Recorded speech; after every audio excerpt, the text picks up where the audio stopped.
बॉलीवुड ने ऑडियंस है उसको डम डाउन किया कि अरे लोग क्या समझेंगे। मार्क्सवादी वामपंथी क्या है ये बकवास। हमारे वेद पुराण आदिकाव्य इतिहास रामायण महाभारत ये हमें अपने जड़ों से जोड़ते हैं। चीन में जो किया था कल्चरल रेवोल्यूशन सब जला दो नए सिरे से शौर्य भाई वो हम नहीं करने। राम थे कि नहीं प्रूफ दो। राजा हो तो इनसे बेहतर राजा तो कोई नहीं हो सकता। सीता माँ से हम इतना सीख सकते हैं। सीता माँ की जो छवि आधुनिक भारत में जो है कई हद तक वो 1980s के टेलीविजन सीरियल पर आधारित है। अद्भुत रामायण में सीता माँ को एक योद्धा के रूप में पेश किया गया। वहाँ पे 2 रावण, उस रावण का वध सीता माँ ने किया था। रावण पे कुछ आपके व्यूज। हर दशहरे पे उनको जलाया जाता है कि तो सारी बुराइयां इनमें थी। रावण और कुंभकर्ण विष्णु भगवान के द्वारपाल थे। कुछ ऐसे फैक्ट शिव जी के बारे में जो मोस्ट ऑफ द लोग नहीं जानते। कहानी आप जानते हैं अर्धनारीश्वर रूप उत्पन्न कैसे हुआ? नहीं, हजारों मंदिर तोड़े। कोई भी आपको प्राचीन मंदिर आपको नहीं दिख रहा क्योंकि सब जला दिए गए। अलाउद्दीन खिलजी, औरंगजेब, महमूद गजनी, ऋतिक रोशन या रणवीर सिंह की तरह दिखते थे, उर्दू में बात करते थे, ऐसा कुछ नहीं है। वो भारतीय नहीं थे, वो चाइनीज की तरह दिखते, वो विदेशी थे, सेंट्रल एशिया वहाँ से आए थे। आपकी भी शायद एक मूवी आ रही है 2026 में। ये प्रभु श्री कृष्ण की कहानी है। It is the love story of love stories. क्योंकि प्रेम अगर सीखना है, कृष्ण से आगे कुछ नहीं। शिव और राम क्या डिफरेंस है अगर देखा जाए तो?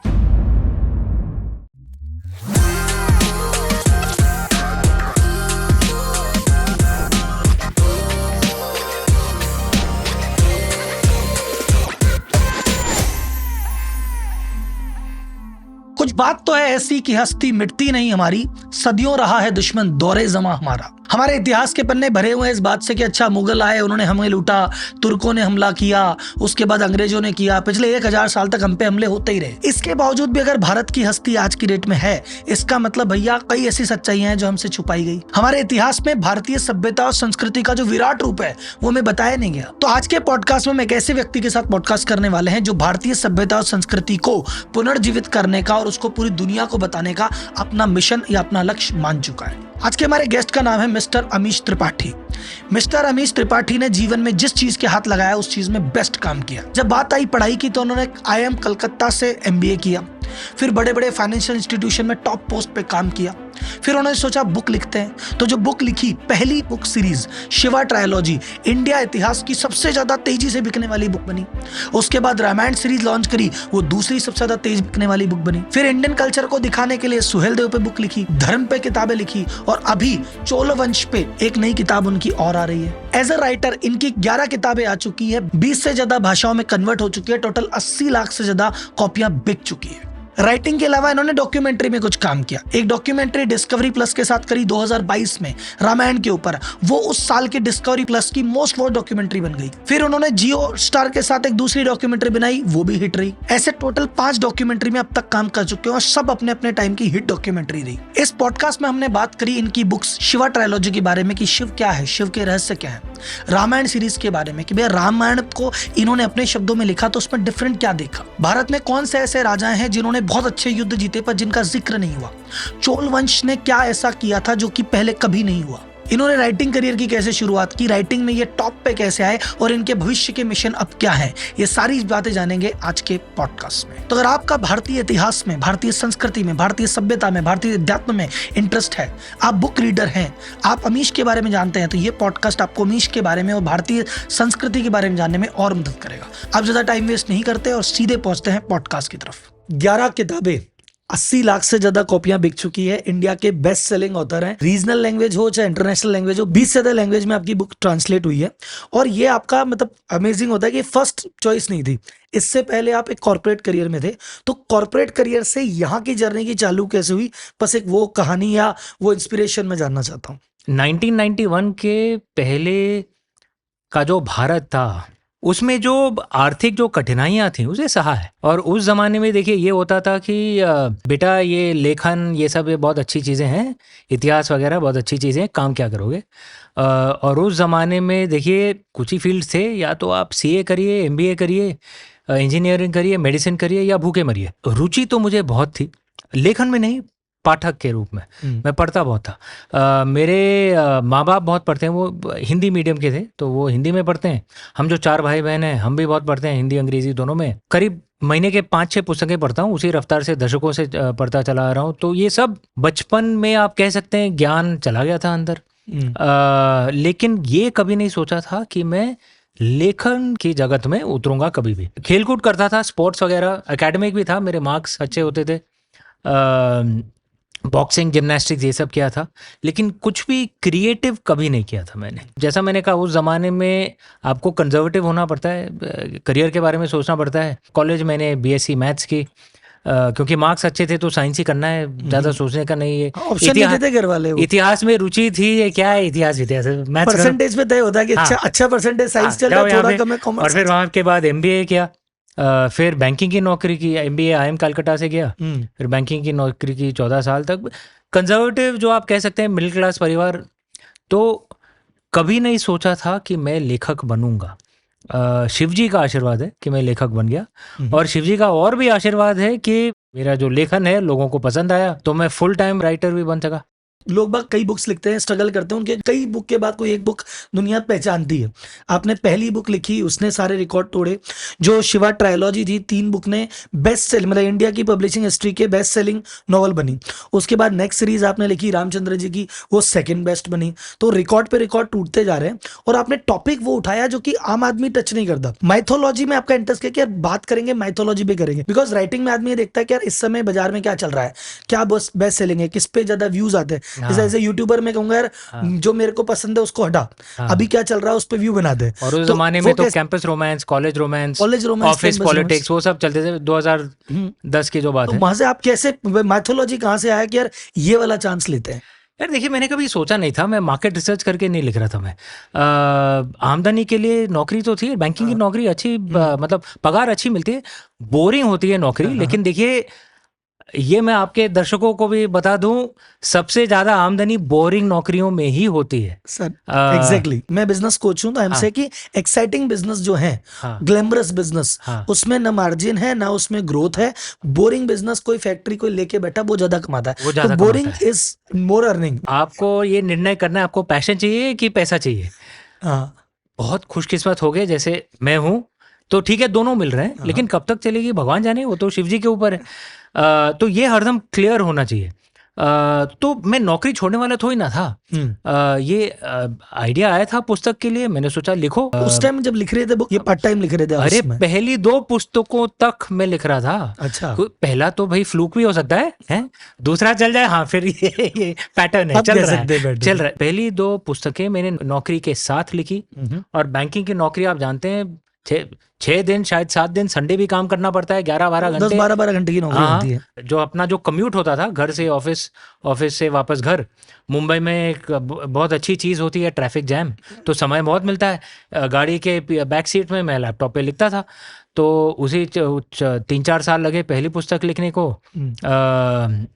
फिर दूसरी पुस्तक मैंने लिखना शुरू कर दिया। फिर पहली पुस्तक भेजा था मैंने कई प्रकाशकों को, सब ने रिजेक्ट कर दिया। प्रकाशक थे, वो कह रहे थे देखिए, ये मेन मार्केट तो है, ये युवा पीढ़ी है, और युवा पीढ़ी को इन विषयों में रुचि है नहीं। सब कह रहे थे मुझे, सब रिजेक्ट कर रहे थे। और आप मानेंगे नहीं, मैं नाम नहीं लूंगा, लेकिन कुछ प्रकाशक ऐसे थे, देखिए आपकी कथाकारी अच्छी है, कहानी एकदम फास्ट पेस्ड है, मजा आ रहा है, लेकिन आप हर ये 2-3 चैप्टर में आप ये ज्ञान सेशन शुरू कर देते हैं। कहीं कुछ वेद को कोट कर रहे हैं, कुछ ये फलसफे समझा रहे हैं, कुछ दर्शन समझा रहे हैं, और आप मानेंगे नहीं, उसने कहा कि ये युवा पीढ़ी को अगर आपको अपील करना है तो you have to dumb it down. सोचिए, ये प्रकाशक अपने मार्केट के बारे में ये सोचता है कि डम करो थोड़ा सा। हाँ, कि देखिए युवा पीढ़ी के, वो कह रहे थे युवा पीढ़ी के पास दिमाग नहीं है, क्या बकवास है ये। ओके, और उसने कहा आप ये सब ये ज्ञान सेशन हटा दीजिए, हम आपकी पुस्तक को प्रकाशन कर देंगे। वो कह रहा है कि आप क्लासिक सिनेमा छोड़ो, तो मास मसाला गाना, आइटम सॉन्ग डालो इसमें। वो सब मैंने कहा यार वही करना है, अगर पैसा ही कमाना है तो मेरी बैंकिंग की नौकरी क्या खराब है, वही करता हूँ। सही बात। अगर पुस्तक लिख रहा हूँ तो अपनी आत्मा के लिए लिख रहा हूँ, पैसा बने ना बने, चले ना चले, वो भगवान के ऊपर है, लेकिन लिखूंगा तो अपनी आत्मा की आवाज सुनकर। तो मैंने उसको मना कर दिया, और मैंने सेल्फ पब्लिश की पहली पुस्तक। फिर वो क्रेज एकदम जो शिव जी की कृपा थी, पहले हफ्ते में ही निकल गई।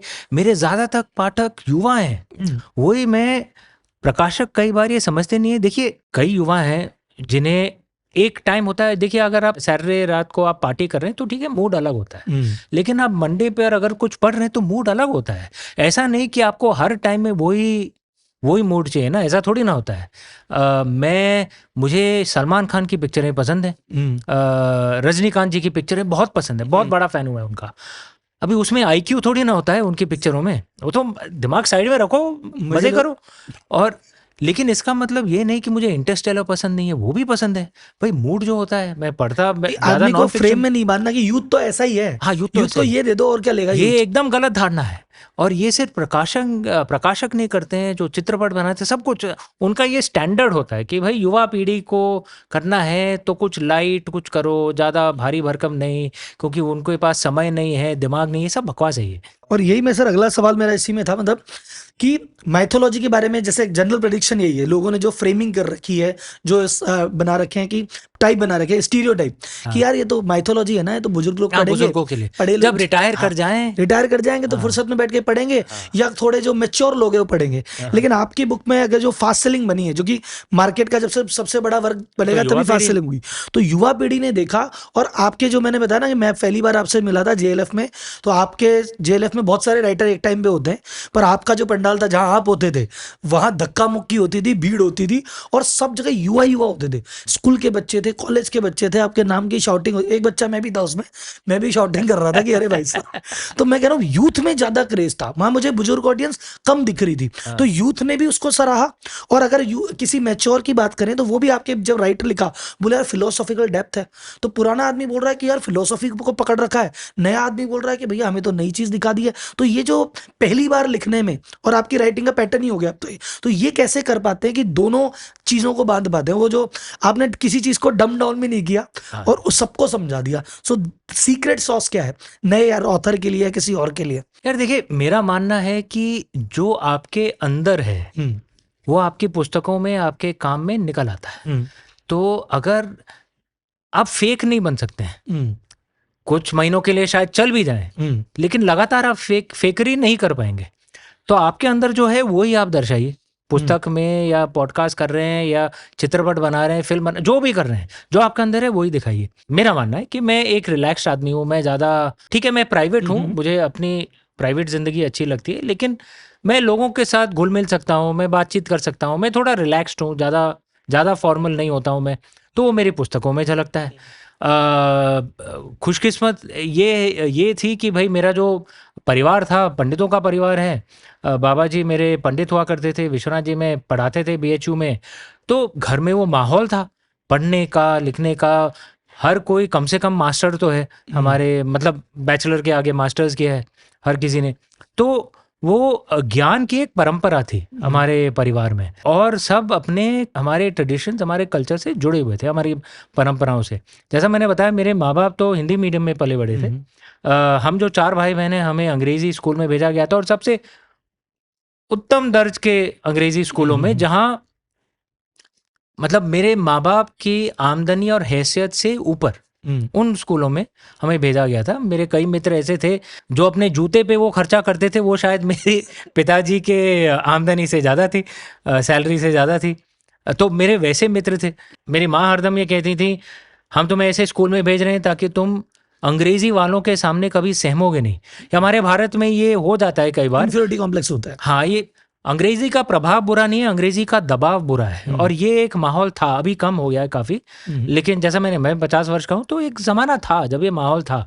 तो कहती थी, अंग्रेजी वालों के सामने तुम 4 कभी सहमोगे नहीं, तो उनके साथ अगर पलोगे बढ़ोगे तो देखिए ये भी हमारे जैसे ही हैं, कुछ स्पेशल नहीं है। लेकिन घर में भारत ही होगा, घर में हिंदी में ही बातचीत होगी, घर में हमारी संस्कृति से हम, इसलिए मैं आपसे हिंदी में आराम से बात कर रहा हूँ।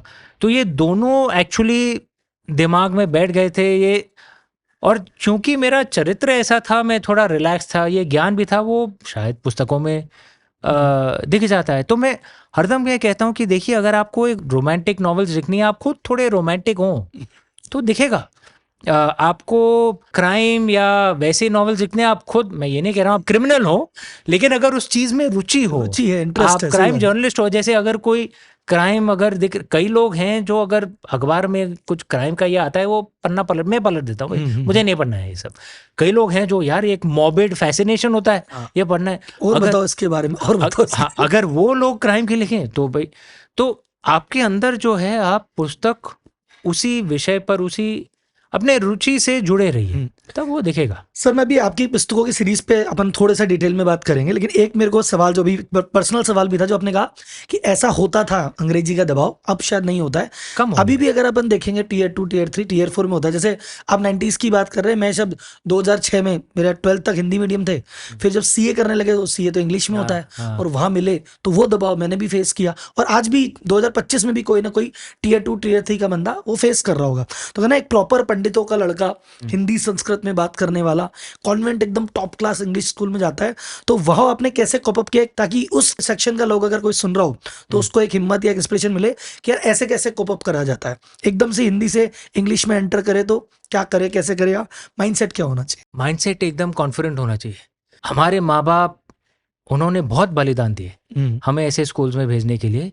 We have to earn it, हमें वो कमाना है, उन्होंने जो बलिदान किया है।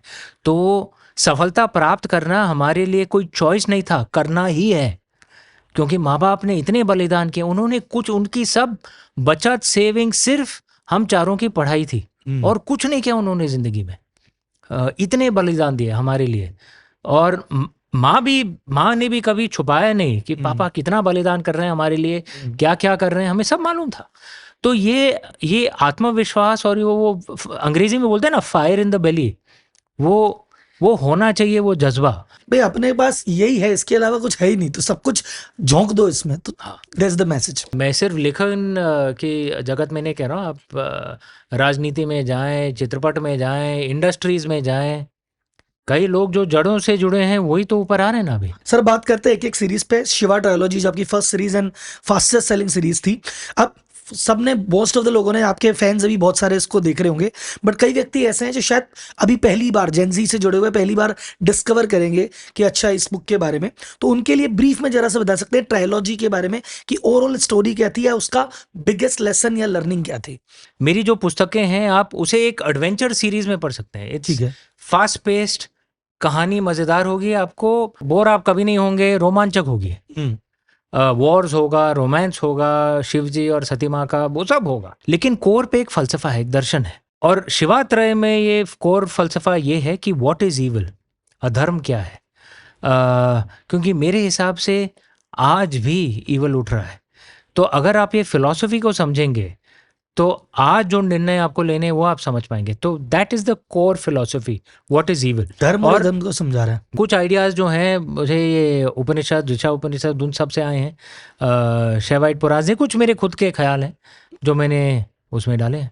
तो कोर पे एक फिलॉसफी है, ठीक है, लेकिन ऊपरी स्तर पर आप एक एकदम Adventure रोमांचक novel बोलें कहानी, इसको। एडवेंचर आप सीख सकते हैं उसमें। तो जैसे अगर अपन इसको बोले कि ये बुक किसके लिए, स्टूडेंट्स के लिए, जॉब के लिए, बिजनेस के लिए, या हर उस व्यक्ति के लिए, फॉर एवरी इंडियन? कोई भी जो जी रहा है, अगर आप जी रहे हैं तो ये आपके लिए है। क्योंकि देखिए, जीने का मतलब क्या है कि भाई निर्णय कैसे लिया जाए।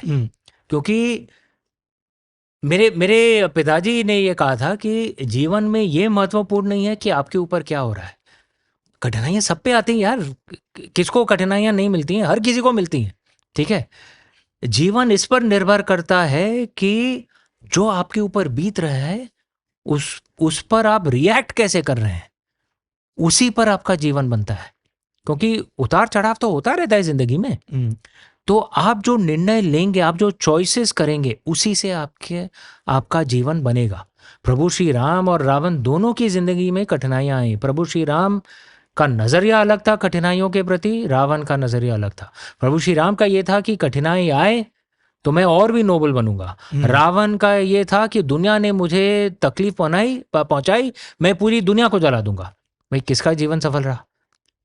तो फलसफा जो धर्म अधर्म, यही एक शिव जी के द्वारा मैं एक्सप्लेन करने की कोशिश कर रहा हूँ। और सर शिव जी की बात, अभी इस समय अपन पॉडकास्ट कर रहे हैं, सावन चल रहा है और अपन सावन में शिव जी की बात कर रहे हैं, और आपसे मिल रहा हूँ, ये शिव जी की कृपा है।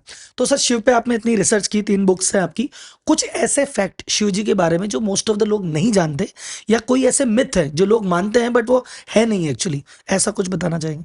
शिव जी के कहानियां इतनी हैं, और जो मुझे उनकी जो सबसे अच्छी जो एक पसंद आती है मुझे, एक अर्धनारीश्वर, आपने रूप तो सुना तो होगा।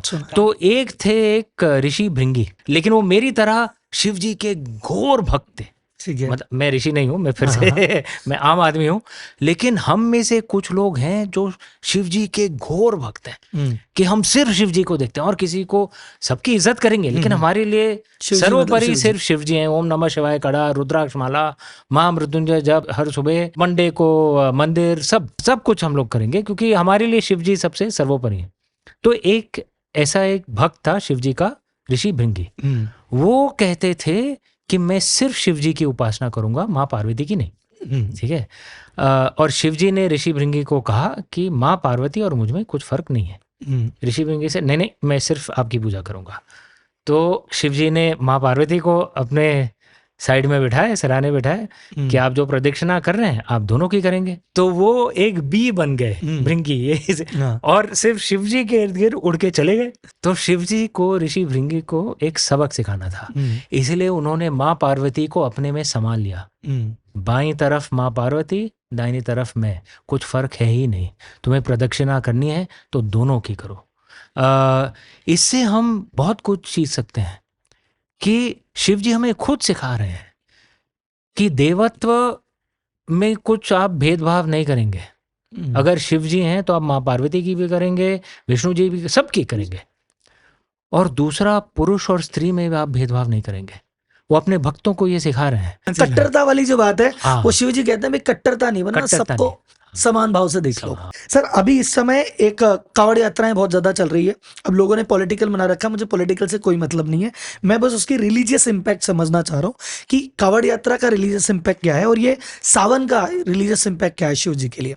तो why Sawan is important. Kanwar Yatra तो सबको जानते हैं अभी, और चूंकि मूलतः हमारा परिवार यूपी का है तो हम पहले से ही अब जानते हैं। आजकल तो पूरे भारत भर में सबको पता चल गया है कांवड़ियों के बारे में। एक तरह से इतिहास गवाह है, कई बार जब आक्रांता आए, उच्च वर्ग के जो लोग थे, जो एलिट थे, कई बार उनमें से कई लोगों ने कॉम्प्रोमाइज कर लिया आक्रांताओं के साथ। अंग्रेजों के ज़माने में भी, तुर्कों के ज़माने में भी। क्यों? क्योंकि शायद उनके पास भाई प्रॉपर्टी है, ये सब है, सब संभालना है। एक्सक्यूजेस तो बहुत हो सकते हैं। अगर हमारी संस्कृति, हमारा धर्म अगर जिंदा है कई हद तक, मैं उसका श्रेय हमारे मासेस को दूंगा, क्योंकि वो अपने श्रद्धा से कभी भी पीछे हटे नहीं। और एक बहुत सुंदर संस्कृत महावाक्य है, शास्त्रार्थ रूढ़िर बलियसी, कि शास्त्रों से ज़्यादा बलवान रिचुअल्स होते हैं, जो प्रथाएं, रीति रिवाज होते हैं। और कांवड़ियाँ जो हैं वो एक प्रतीक है भारत के आम जनता के, जिन्होंने कभी हमारे संस्कृति, हमारे देवी देवताओं, उनकी याद, उनकी स्मृति कभी छोड़ी नहीं। इसलिए हमारी संस्कृति जिंदा है। कई बार एलीट जो है वो कॉम्प्रोमाइज़ कर जाती है, मासेस जब तक ना करें संस्कृति तब जिंदा रहती है। कांवड़िया मेरे हिसाब से उसका प्रतीक है। एलीट की तरफ जाता है वो, थोड़ा सा धर्म से या इन चीजों से दूर हो जाता है। हाँ, सबको अभी फैशनेबल बनना है, फैशनेबल बनना है, पाश्चात्य बनना है। Don't call me Mukesh, call me Mike. Call me Mike, या है ना, call me Sid not Siddharth. चलो सर, शिव जी के बाद अपन राम जी की तरफ चलते हैं। आपने शिव ट्रायोलॉजी के बाद रामायण सीरीज लिखी, उसमें 4 बुक थी। उसका सबसे बिगेस्ट मैसेज क्या था? और अगेन जो मैंने शिव जी के बारे में सवाल पूछा, ट्रायोलॉजी का मैसेज क्या था, किसको पढ़ना चाहिए? आपने कहा धर्म धर्म। अब राम जी की सीरीज का कोर मैसेज क्या है और किस किस को ये पढ़ना चाहिए? राहुल जी, एक बात सोचिए इसके बारे में। अगर आप पूरे भारतवर्ष में किसी से भी पूछें देश या समाज को सबसे अच्छा चलाने वाला तरीका क्या है, हर कोई, जिस भी पंथ का हो, जिस भी रिलीजन का हो, संप्रदाय का हो, जो भी हो, राम राज्य कहेगा, हर कोई राम राज्य। फिर आप दूसरा सवाल पूछिए, राम राज्य की परिभाषा क्या है? अनेक अनेक जवाब मिलेंगे आपको, है ना? तो रामचंद्र सीरीज के द्वारा मैं इस विषय पर थोड़ा शोध कर रहा हूं, थोड़ा सा एक तरह से आप कह सकते हैं बातचीत कर रहा हूं कि राम राज्य क्या है, समाज को सबसे अच्छे चलाने वाले तरीके का मतलब क्या है, क्या चॉइसेस हैं, क्या फलसफे हैं, क्या दर्शन है, अपसाइड क्या होता है, डाउन साइड क्या होता है।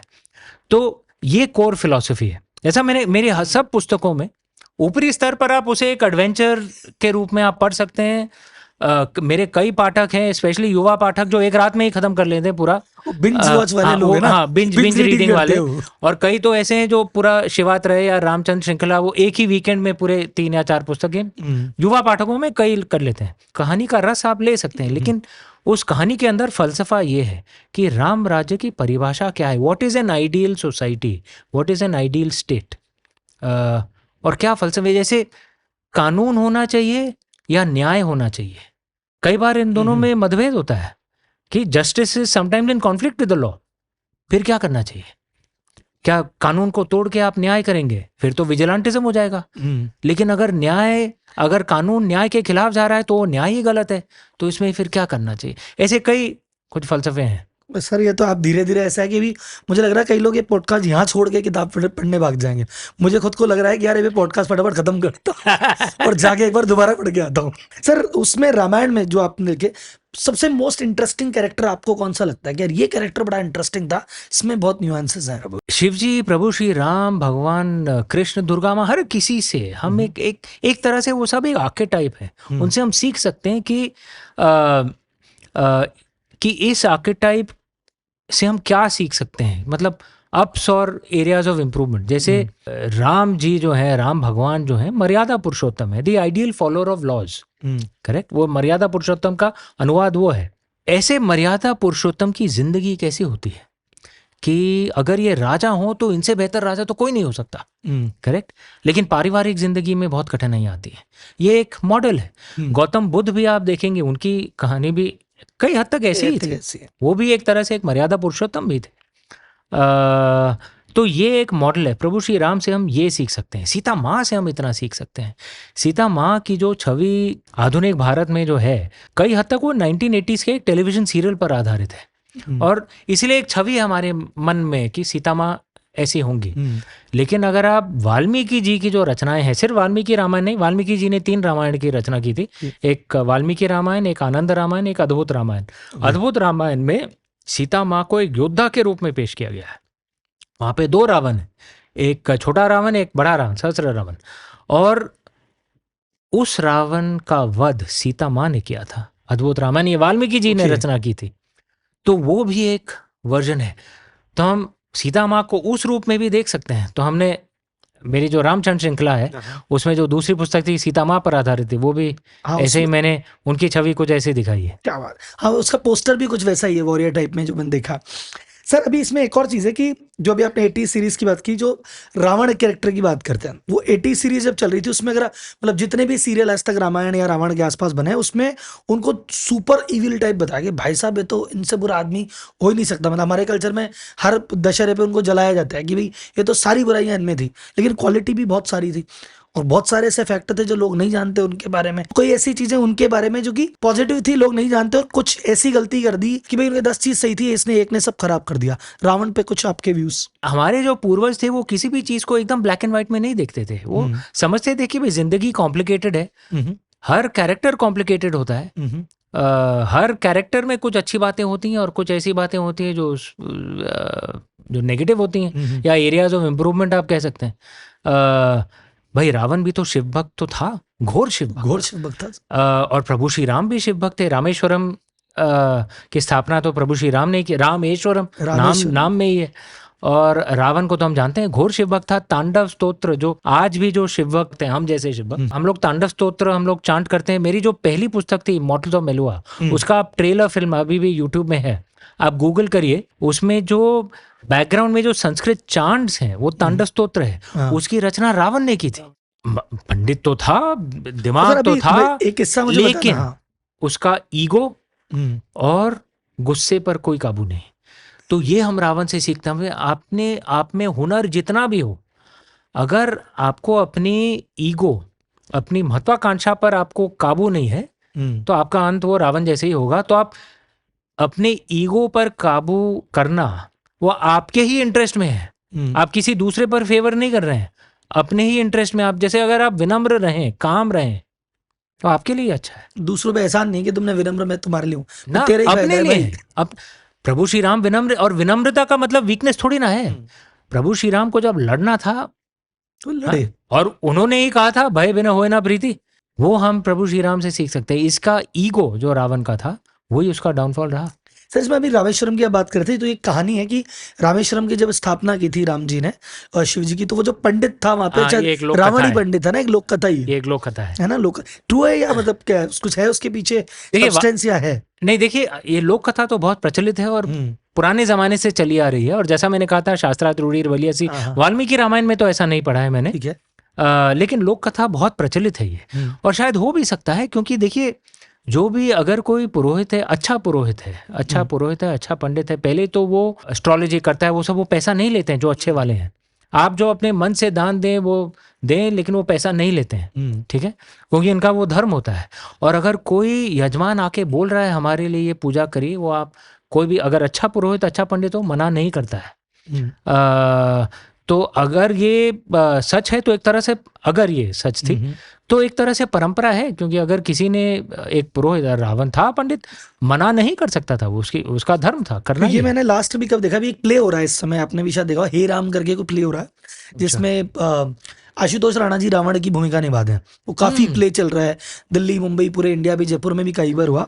तो उसमें मैंने एक तो ये कहानी देखी थी फर्स्ट टाइम, तो मैंने कहा अच्छा ऐसा। और एक और चीज उसमें थी, मैं उस पर क्लैरिटी चाहूंगा कि उन्होंने कहा रावण, अपन कहते हैं रावण ब्लैक था, उसने अपने ईगो के चक्कर में सबको मरवा दिया। उसमें था रावण बोले मेरे को पता है कि राम जी भगवान है और मैं चाहता हूं इनसे अगर मेरी मृत्यु होगी तो मोक्ष होगा मेरा, तो बाकी मेरे पूरे परिवार का भी मोक्ष होना चाहिए। तो एक एक करके उन्होंने युद्ध में सबको भेजा कि तुम्हारा सबका भी मोक्ष और लास्ट में मैं करूंगा। तो ये ऐसा था या ये भी लोक कथा ही है कुछ? ये भी लोक कथा है, और मैं फिर से दोहरा रहा हूँ, शास्त्रार्थ रूढ़िर बलियासी लोक कथा को हमारे परंपरा में हम लोग आदर देते हैं। We are not a people of one book, कि भाई जो लिखा नहीं है उसको आदर नहीं दिया। हाँ, ये लोक कथा है, वाल्मीकि रामायण में तो नहीं है जैसे मैंने कहा, लेकिन लोक कथा है। और इसके पीछे एक और गहरी कहानी है। कहते हैं रावण और कुंभकर्ण विष्णु भगवान के द्वारपाल थे वैकुंठ में, जय और विजय था उनका नाम। और उन्हें कुछ कारणवश श्राप मिला था, उन्हें 3 जन्म लेने थे जहां वो विष्णु जी के अवतार के दुश्मन होंगे। और जब उन्हें मृत्यु प्राप्त होगी 3 बार 3 जन्मों में, तब वो वापस वैकुंठ चले जाएंगे। इस समय इंडिया में बॉक्स ऑफिस में धूम मचा रही है नरसिंह माँ, लोग मंदिरों में जा रहे हैं, मतलब जूते उतार के बैठे हैं, तिलक हो रहे हैं, मतलब मंदिर हो गया थिएटर। और इस समय जो बॉलीवुड का या इंडियन मूवी इंडस्ट्री का सबसे बड़ा प्रोजेक्ट है वो भी रामायण है। 3,000 3,500 करोड़ के बजट से बन रहा है। और कुल मिला के जो माइथोलॉजी की एक तरह से वापसी हो रही है कि भी ये चीज हो रही है। रीजनल की बात करें, कंटारा मूवी आई तो वो भी चली गई, तो अब रीजनल की बात अगर हो रही है, माइथोलॉजी की बात हो रही है, हिस्ट्री की बात हो रही है, तो धीरे धीरे लोगों का इंटरेस्ट है। तो अगेन बात रहा कि शायद बॉलीवुड ने या किसी ने डम डाउन किया कि अरे लोग क्या समझेंगे, नहीं था। अब उन्होंने कहा यार लोगों को समझाते हैं, तो लोग तो पूरा इंटरेस्ट ले रहे हैं। आज तक प्रयास थी क्या लोगों ने? हमारे वेद पुराण जो आदिकाव्य, इतिहास, रामायण, महाभारत, ये हमारी परंपरा है। ये हमारे एक तरह से ये हमें अपने जड़ों से जोड़ते हैं। हमारे जीन कोड में है ये। कांस्य युग की मात्र हम एक संस्कृति हैं जो आज भी जिंदा है। और संस्कृति का मतलब कई चीजें हैं, लेकिन हम जो कहानियां, जो फलसफे हम मानते हैं वो भी है। कई हद तक कुछ क्रिएटिव उद्योगों में इसे पूरा एकदम नकार दिया था, हटा दिया गया था। कुछ क्रिएटिव उद्योग यहाँ पे ये जिंदा थे। तेलुगु सिनेमा में, तेलुगु चित्रपट में ये परंपरा रही थी। लेकिन जो हिंदी सिनेमा था वहां पे तो मतलब ये एक तरह से, मतलब ये लैला मजनू दिखाएंगे, मैं उसके विरुद्ध नहीं हूँ, लैला मजनू दिखाएंगे, लेकिन ये कृष्ण राधा नहीं दिखाएंगे। और लैला मजनू कौन है भाई, वो तो फारसी थे, हमें क्या लेना देना है उनका कहानी क्यों दिखा रहे हो? तो ये एक तरह से कई दशकों तक, और ये मैं प्रकाशन के जगत में भी ये देखता था। आप अंग्रेजी पुस्तकें आप देख लीजिए, हमारी कहानियां तो दिखती ही नहीं थी। और डिमांड की कमी नहीं थी, सप्लाई की कमी थी। डिमांड तो हरदम था, क्योंकि जैसे ही टीवी में आपने दिखाया 1980s में एकदम, तो डिमांड तो हरदम था, सप्लाई नहीं होता था। ये एक फर्क आ गया है कुछ पिछले दशकों में, शायद 20-30 सालों में, कि अंग्रेजी पुस्तक, हिंदी पिक्चरें, इसमें भी अभी ये बदलाव आ गया है। ये अच्छी बात है, क्योंकि जितना हम अपनी जड़ों से जुड़ेंगे उतना ये उद्योग भी, उनको भी सफलता मिलेगी। पे दो फैक्टर थे जब मुझे चीज समझ में आ रही है। आपने शुरुआत में कहा ऑडियंस होती है, ऑडियंस तो डम्ब है, ऑडियंस है उसको डम डाउन करते हैं, ये समझ ही नहीं पाएगी ऑडियंस उनको डम है बेसिक नहीं, दिखा। वो लोग डम डाउन हाँ, करने मतलब की वो कोशिश करते हैं। ऑडियंस को डम डाउन देने के हाँ, चक्कर में हाँ। देते नहीं थे ढंग की चीज, या एक वेस्टर्न के प्रति था कि यार वेस्टर्न चीज लेके आओ, फॉरेन चीज लेके आओ, एनआरआई क्राउड को अरे ये अपील वो करना। था ना, वो कौन सा गाना था, छोड़ो कल की बातें, हाँ, कल की बात पुरानी, नए दौर से निकलेंगे, ये पूरा ये एकदम मार्क्सवादी वामपंथी, क्या है ये बकवास। मतलब देखिए, भविष्य के बारे में सोचना चाहिए, पश्चिमी देशों में अच्छी चीजें हैं जो हमें सीखनी चाहिए, लेकिन पूरा ये कि भाई हमारी जो प्राचीन संस्कृति है, छोड़ो कल की बातें, सब जला दो। हाँ। वो जैसा चीन में जो किया था कल्चरल रेवोल्यूशन, सब जला दो, नए सिरे से शौर्य, भाई वो हम नहीं करने भाई वाले। राम थे कि नहीं प्रूफ दो। हाँ, ये क्या है? राम थे ही नहीं, अरे हाँ। तुम पागल हो। और ये जो एक तरह से एक ये धारणा आ गई थी, और अंग्रेजों के बाद और भी ये प्रबल हो गई। हमारी शिक्षा प्रणाली जो थी, एम तो ये था पढ़ा लिखा के बच्चे को अंग्रेज बना दो। जो भी मैं जानता हूँ हमारे संस्कृति के बारे में, तो घर में सीखा है। स्कूल में हमें क्या पढ़ाया जाता था? कुछ नहीं पढ़ाया जाता था। सभ्यता है कि इनको फॉलोअर बनाना, लीडर नहीं बनाना, इनकी क्रिएटिविटी खत्म कर देनी है। इन चीजों में बदलाव की जरूरत थी, और ये बहुत अच्छी बात है कि पिछले 2-3 दशकों में 1991 के बाद अल्टीमेटली ये एक तरह से ये बदलाव ये आया है। देखिए, मेरा मानना है कि 1947 में हमें सिर्फ राजनीतिक स्वतंत्रता मिली, only political independence. Economic independence, आर्थिक स्वतंत्रता हमें 1991 के बाद मिली। कई लोग को पता नहीं, ज्ञात नहीं होगा, 1947 से 1991 हमारी इकोनॉमी और भी गिरती रही। अंग्रेजों के शासनकाल के बाद सब lowest point in human history for Indian economy ever relative to the rest of the world 1980 का दशक था, लोएस्ट पॉइंट एवर, अंग्रेजों से भी ज्यादा खराब। 1991 के बाद ये बदलाव आया, और उसके बाद सांस्कृतिक स्वतंत्रता भी मिल रही है।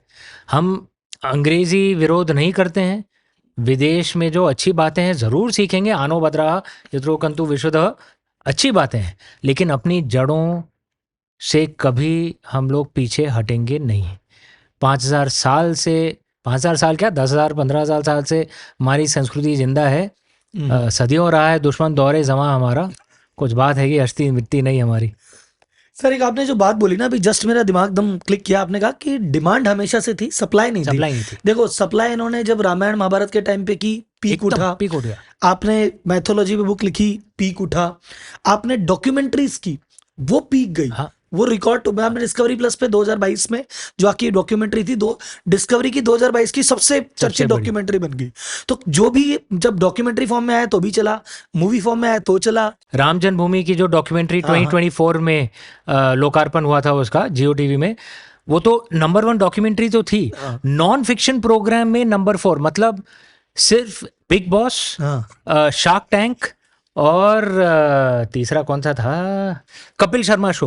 उसके बाद हमारी राम जन्मभूमि डॉक्यूमेंट्री।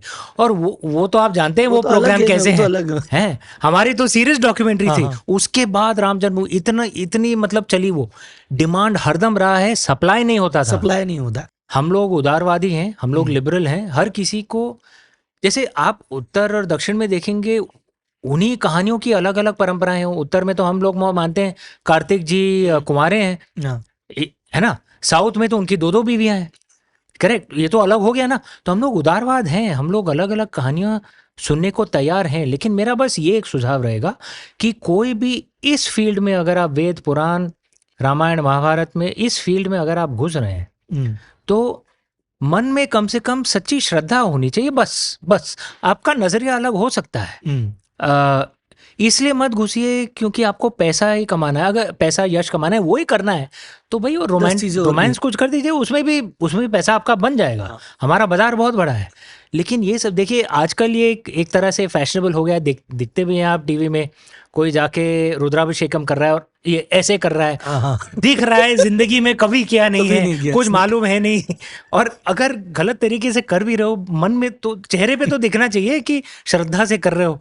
जानते वो आंख तुम्हारा कैमरा के ऊपर है, शिव जी के ऊपर नहीं है, कैमरा पे है। तो क्यों कर रहे हो यार? और करो। क्या समझते हो, शिव जी को समझ में नहीं आएगा, वो तुम्हारा मन नहीं पढ़ सकते हैं। तो अगर मन में सच्ची में वो श्रद्धा है, तो इस जगत में आइए, और बाजार बहुत बड़ा है। आपकी भी शायद एक मूवी आ रही है 2026 में, क्रिएटिव डायरेक्टर हैं आप उसमें, उसके बारे में उस समय बताएंगे, अभी कुछ पत्ते खोलेंगे या कुछ बताएंगे? मैं बता देता हूँ आपको, अरे बताओ। ये राधा रमणम है, हाँ। जो चित्रपट आ रही है। हार्दिक गज्जर उसके निर्देशक हैं, मैं क्रिएटिव डायरेक्टर हूँ। क्रिएटिव लैंड प्रोड्यूस कर रहा है। ये प्रभु श्री कृष्ण की कहानी है, और सिर्फ और सिर्फ उनकी प्रेम कहानी है। तो हम महाभारत या उनकी युद्ध शैली उस सब में ज़्यादा नहीं जाएंगे, वो सब होगा, लेकिन ज़्यादा उनके बचपन से जब तक उन्होंने अपने शरीर त्यागे नहीं तब तक उनकी जो सबसे महत्वपूर्ण प्रेम कहानियाँ हैं, जो एक है राधा जी, दूसरी है रुक्मिणी जी, और तीसरी है सत्यभामा जी। और इन तीनों से हमें प्रेम के अलग अलग पहलू सीखने को मिलते हैं। मेरा मानना है that it is the love story of love stories, क्योंकि प्रेम अगर सीखना है, कृष्ण से आगे कुछ नहीं है। सही बात। सर अभी शिव जी और राम जी दोनों में आपने काफी रिसर्च की है। महर्षि श्रृंगी या भृंगी जो आपने नाम बताया था, कई वैसे हैं कि नहीं हम तो शिव जी को मानते हैं, राम जी को नहीं मानते। कई लोग कहते हैं हम तो राम भक्त हैं, हमको शिव जी से मतलब नहीं। उनके लिए एक मैसेज कि इनमें क्या सिमिलरिटीज हैं और क्या डिफरेंस है अगर वैसे देखा जाए तो, शिव और राम। जो घोर राम भक्त हैं, विष्णु वैष्णव जो हैं, वो विष्णु सहस्रनाम, वैष्णव और शिव का तो बहुत काफी रहा है। वो विष्णु सहस्रनाम का जप करते हैं। और जो घोर शिव भक्त जो हैं, हम जैसे लोग, वो शिव जी के 1008 नाम हम लोग, जो कई शैवाइट पुराण में लिखा गया है। विष्णु सहस्र नाम में विष्णु जी का एक नाम है शिव, और शिव जी के 1008 नाम में से एक नाम है विष्णु। दोनों एक ही हैं। ये उन दोनों में फ़र्क देखना ऐसा ही है जो नर्सरी में जो बच्चे कूदते ना, माई डैडी स्ट्रॉन्गेस्ट या माई मदर बेस्टेस्ट, बचपना है। उनमें ऐसा कोई भेदभाव नहीं होता है। पथ अलग अलग हो सकते हैं, मंजिल वही है। और इसका सबसे बेस्ट एग्जांपल वहाँ रामेश्वरम में आता है। वो रामेश्वरम का अर्थ क्या है? तो बोले कई लोग कहते हैं कि राम के ईश्वर, हाँ, कई लोग कहते हैं जो राम के ईश्वर है वो, और कई लोग कहते हैं नहीं जिसके ईश्वर राम है वो है रामेश्वरम। तो वो दोनों भी उसमें भी वो सेम चीज ही चलती है। शिव की बात हुई, राम की बात हुई, कृष्ण पे कब आपकी कोई बुक या सीरीज का चर्चा तो हुई उस चित्रपट के बारे में, चित्रपट राधा रमणम वो आएगी। ठीक है, हाँ, महाभारत पे भी एक सीरीज लिखेंगे।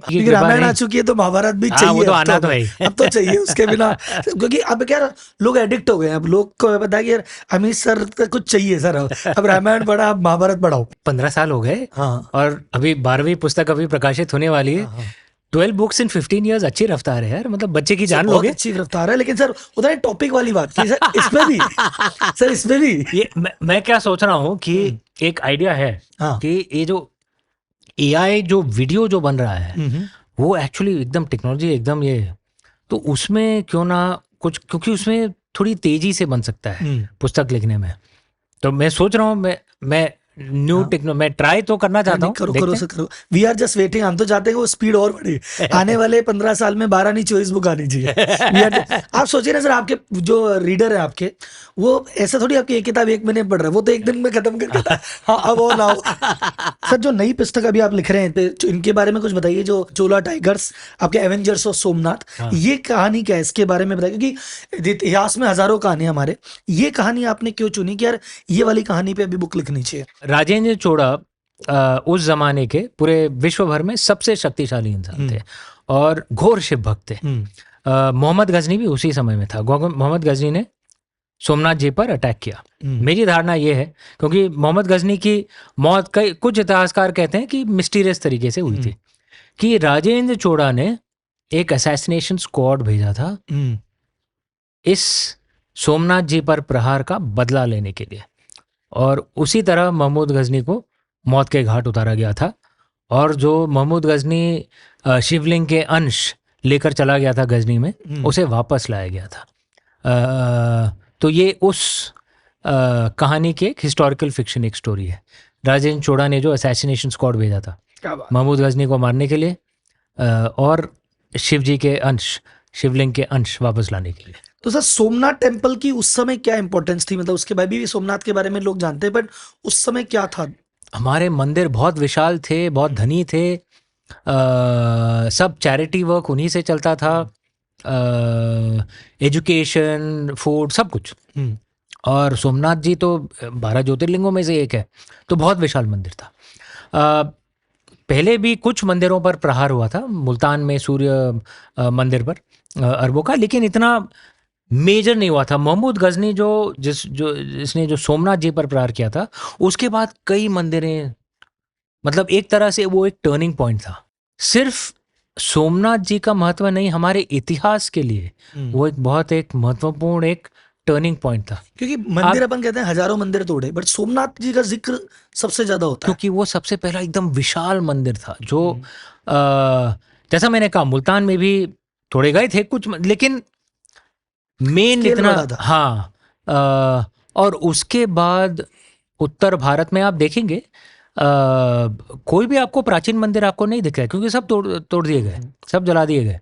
आपको विश्वविद्यालय भी नहीं दिखते हैं, यूनिवर्सिटी सब जला दिए गए। नालंदा आपको हमारे प्राचीन मंदिर देखने हैं तो दक्षिण भारत में जाना पड़ता है, क्योंकि वहां तक आक्रांता पहुंचे नहीं। ये भी सर एक सवाल था कि भी अपन साउथ के मंदिर मैग्निफिकेंट है, इधर के नहीं है, तो ये आक्रांता वाला यही, एंगल था हाँ, क्योंकि कि वहां उसे तक वो तोड़ा पहुंच नहीं नहीं गया। पाए।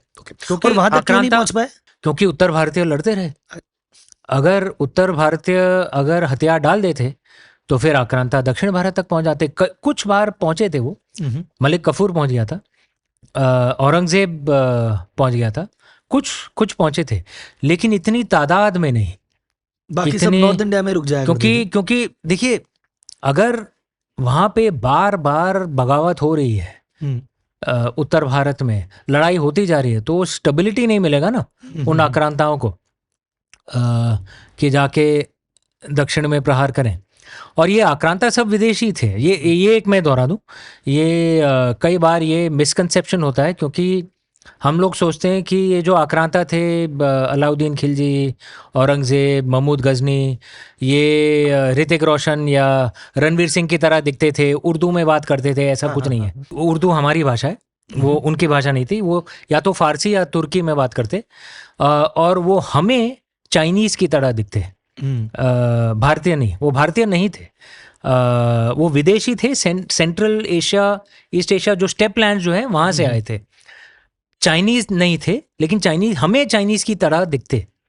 तो जैसा अंग्रेज विदेशी हैं, हमें ये क्लियर रहना चाहिए, दिल्ली सुल्तान मुगल वो भी विदेशी ही थे, वो अपने नहीं थे। ऋतिक रोशन बना के यार, तो हाँ, या रणवीर सिंह हैंडसम था, नहीं था, नहीं, या रणवीर सिंह नहीं था, हम जैसे नहीं दिखते थे वो लोग।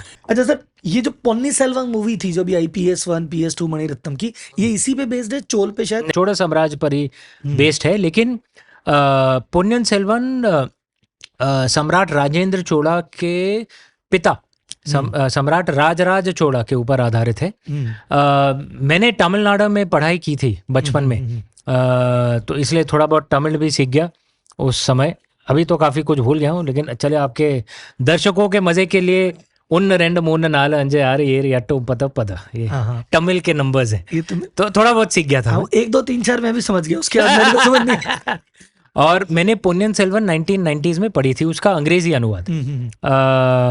तो ये एम्परर राजराज चोला के ऊपर आधारित है। पोन्नियन सेल्वन का मतलब है बिलवेड ऑफ द कावेरी या सन ऑफ द कावेरी, लेकिन more poetic is beloved of the Ponni, मतलब कावेरी रिवर, एक दूसरा एक नाम है कावेरी। तो क्योंकि चोड़ा साम्राज्य जो था वो पूरा कावेरी नदी पर, मतलब दैट वाज देयर हार्टलैंड। तो राजराज चोड़ा की कहानी है वो। तो जो विक्रम, जो उसमें जो कैरेक्टर है, जो आपके राजेंद्र चोला के पिताजी, नहीं, राजेंद्र चोड़ा के पिताजी के भाई थे। सर एक और चीज थी, अभी इस समय बहुत ज्यादा political debate north versus south चलता है। तो पहले भी ऐसा था नॉर्थ वर्सेस साउथ, या सब एक ही मानते थे आपस में? क्या ऐसा भी नॉर्थ साउथ के राजा नॉर्थ को कह रहे हैं कि भाई तुम अलग हो, या नॉर्थ वाले साउथ को कह रहे हैं, या सब मिलजुल के रहते थे? क्या था पहले, सीन क्या था? देखिए, कभी कभार मतभेद तो परिवार में भी आ जाता है, ठीक है। तो मैं ये नहीं कहूंगा कि कभी परिवार में मतभेद नहीं आए, लेकिन परिवार था, ये एकदम साफ है। और मैं आपको कुछ उदाहरण देता हूँ। चलिए हम चोड़ा साम्राज्य के बारे में बात करें तो उसी पे ही चर्चा कर लेते हैं। राजेंद्र चोड़ा दक्षिण भारत के सम्राट थे। South east Asia, Lanka, Andaman Nicobar, सब पर उन्होंने विजय प्राप्त कर ली थी। लेकिन पूर्वी भारत पर भी उन्होंने विजय प्राप्त कर ली थी, जो पाला साम्राज्य था, बंगाल तक, ठीक है। और सबसे पहली बार वो गंगा जी के तट पर पहुंचे थे। उन्होंने अपना टाइटल बदला उस समय, गंगाई कोंडा, कि जिसने गंगा जी के पानी को दक्षिण भारत में जो ले आए, क्योंकि गंगा जी से बड़े बड़े गढ़े भर कर गए थे, और जो उन्होंने जो एक नए राजधानी की स्थापना की थी, वहां के एक विशाल लेक में वो डाला गया वो पानी। उन्होंने अपना टाइटल चेंज किया।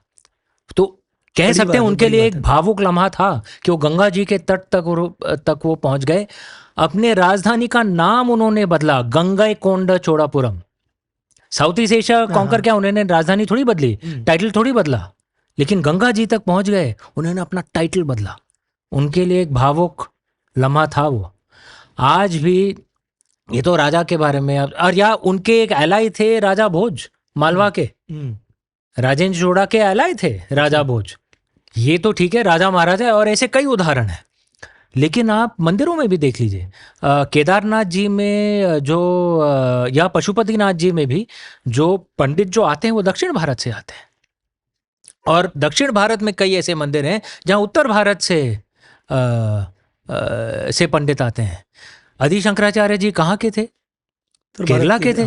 केरला के थे, करेक्ट। लेकिन उन्होंने मठ चारों भारतवर्ष के पूरे चारों ईस्ट नॉर्थ, और जब वो ये उज्जैनी गए या केदारनाथ जी गए, किसी ने कहा क्या कि क्या है भाई, अपना पासपोर्ट दिखाओ, कौन हो तुम, तुम्हारी भाषा क्या है, ऐसा कुछ कहा गया? नहीं ना, वो तो अपने ही थे, उनकी बात सुनी गई।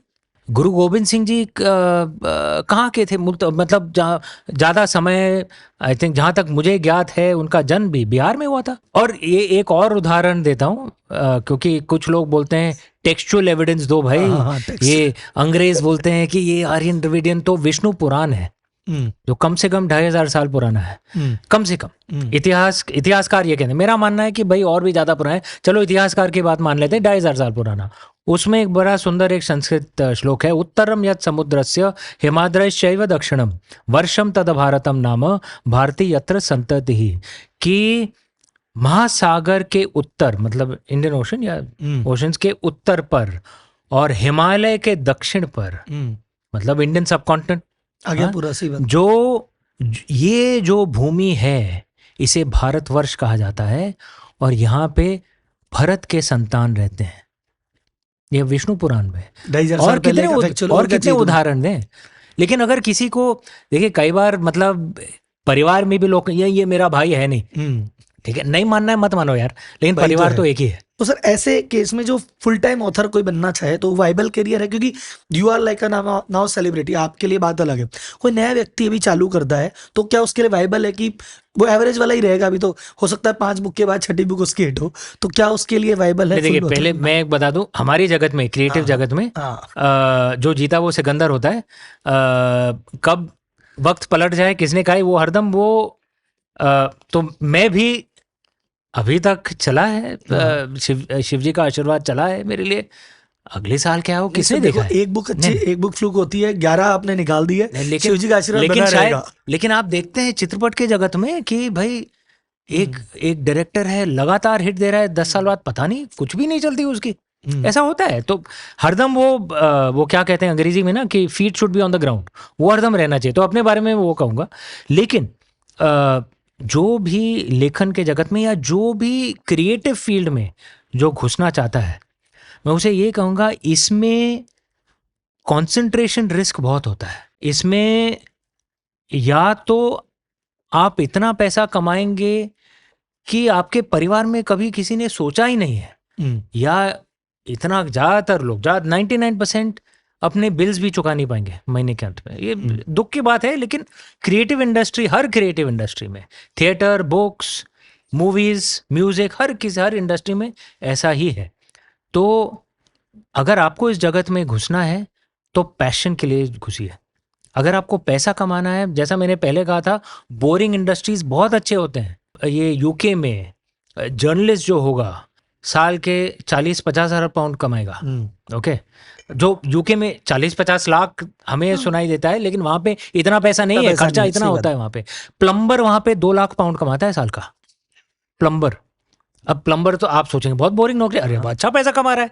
इलेक्ट्रिशियन अच्छा पैसा कमा रहा है, हाँ, उसको वो वो यार वो इज्जत Status वो वाली बात है, इंस्टाग्राम status में वो नहीं नहीं डाल पाएगा कि I am a cool plumber, हाँ। लेकिन पैसा दबा के कमा रहे हो, ठीक है।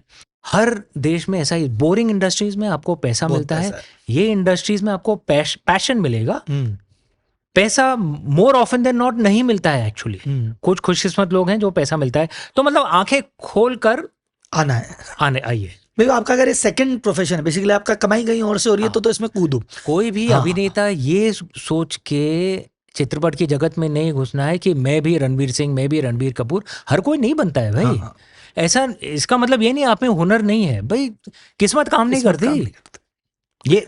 ये जगत है वैसा। ये है सर। ऑथर होने के अलावा आपने कई डॉक्यूमेंट्रीज में से प्रेजेंटर किया, जैसे हम बात करते हैं 2022 वाली मोस्ट वॉच रही, फिर वो सेकंड जो 2024 में आई थी वो 4th नंबर पे रही।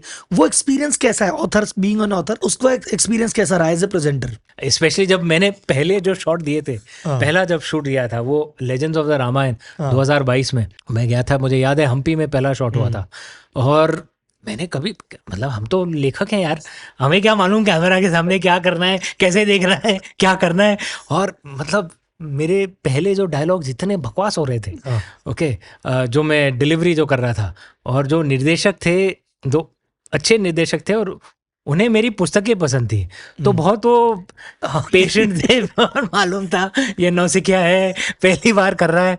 फिर एक्चुअली उन्होंने शाम को मेरे साथ बात किया, देखिए आप एक्टिंग करने की कोशिश कर रहे हैं, आप एक्टिंग मत करिए, क्योंकि उन्होंने कहा कि इस फील्ड में हम सब में जो सब क्रू है यहाँ पे, हम सब एक तरफ ज्ञान में, इसका ज्ञान में आप एक तरफ, क्योंकि आपको सब मालूम है, आप बस अमीश त्रिपाठी बनिए, आपको जो सही लगे वैसे ही बात करिए।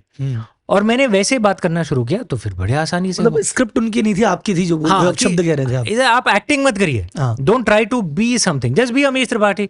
जैसे आप इवेंट पे बात कर रहे हैं, मैंने वैसा स्टार्ट किया, फिर तो बहुत आसानी से शॉर्ट्स निकले। 5 तो डॉक्यूमेंट्री हो गई, आप प्रो हो गए। और हाँ भी मैं बीइंग ऑन यूट्यूब चैनल भी आप कैमरे पे ही हैं, और अपन 2-2.5 घंटे से लगे हुए हैं, और आपका वो, अब ये नहीं कह सकते कि मेरे को आदत नहीं लेकिन उस जमाने में था, अब फुल आदत है। अब जो भी डॉक्यूमेंट्री आएगी अब कह सकता है कि सब स्टार आ गए। हाँ बोलो, नहीं स्टार नहीं, लेकिन बोलो चलो कैमरा ऑन करो, कर ले कैमरा ऑन। क्योंकि आप यूट्यूब पे पॉडकास्ट चैनल भी आपका, यूट्यूब पे भी, वहां भी बात करते हैं, तो अब कैमरे का फिर की तो टेंशन है नहीं। हाँ नहीं, वो लो तो नहीं। सर फाइनली कुछ रैपिड फायर पे बात करते हैं। आपकी फेवरेट बुक, खुद की पर्सनल, फिक्शन या नॉन फिक्शन कैटेगरी में खुद की पर्सनल फेवरेट बुक? जैसा मैंने कहा मैं बहुत पढ़ता हूँ, तो नॉर्मली ऐसे सवाल का जवाब मैं ऐसे देता हूँ, हाल में जो पुस्तकें पढ़ी हैं उनमें से कौन सी पसंद आई। एक रे कुrzweil की मैंने 2 पुस्तकें मैंने पढ़ी हैं। रे कुrzweil बहुत एक अमेरिकन बुद्धिजीवी है, इंटेलेक्चुअल है। The singularity is near, the singularity is nearer, ये आर्टिफिशियल इंटेलिजेंस के ऊपर, इज अ ब्रिलियंट गाय। और मैं आपके सब दर्शकों को कहूँगा इसे ज़रूर आप पढ़ें, क्योंकि AI हम सबके ज़िंदगी पर बहुत गहरा प्रभाव लाने वाला है। अगर इसको समझना है, रे कुrzweil की बुक पढ़िए। सर AI के बारे में एक छोटी सी जस्ट फन फैक्ट, मैं किसी एक बंदे से, मेरा पॉडकास्ट है परसों, तो AI पे रिलेटेड बातचीत है, तो मैंने कहा सर अभी आपका 2.5 महीने पहले एक पॉडकास्ट आया था, तो मैंने वहां से कुछ चीजें ली है।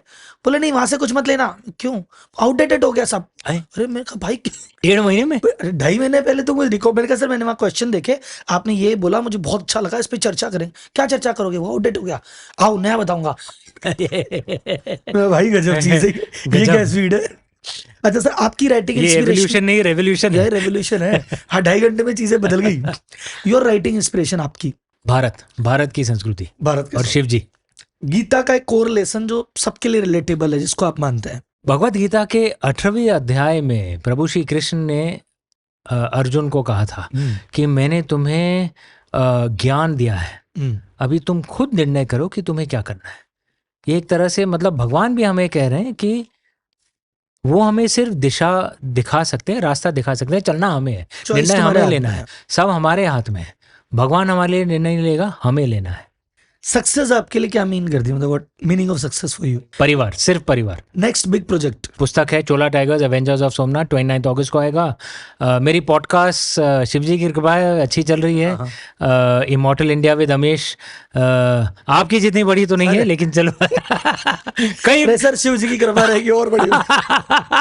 फिर एक वीडियो गेम है एज ऑफ भारत। विश्व का सबसे पहला AAA video game on an Indian subject. Amitabh Bachchan, नूरदीन अबूड और मैंने इस कंपनी को फाउंड किया है। लंदन बेस्ड कंपनी है, Tara gaming, age of Bharat, proper PlayStation वाला गेम है, एकदम कंसोल वाला, टॉप एंड, हाई एंड। फिर और ये चित्रपट पिक्चर राधा रमणम, ये भी आ रही है। ये तो सर 1 साल के अंदर 4 बड़े प्रोजेक्ट बता दिए आपने, और भी अलग अलग फील्ड से। तो सर आप यूट्यूब पे नजर मत डालो, आपको करना है यूट्यूब पे बहुत, हमको एक फील्ड में तो कुछ रहने दो। चलो हाँ, हम दोनों छोड़ दिया। एक साथ में एक पुस्तक लिखते हैं। डन चलो डन डन सर डन। मेरा मैं एक पेज भी लिख दूंगा, मेरा नाम मैं खुश हो जाऊंगा। Proudest moment of your life? मेरा बेटा। एक बिगेस्ट ड्रीम जो अभी तक पूरा हुआ नहीं है, आप उसको एम कर रहे हैं कि यार ये हो जाए बस?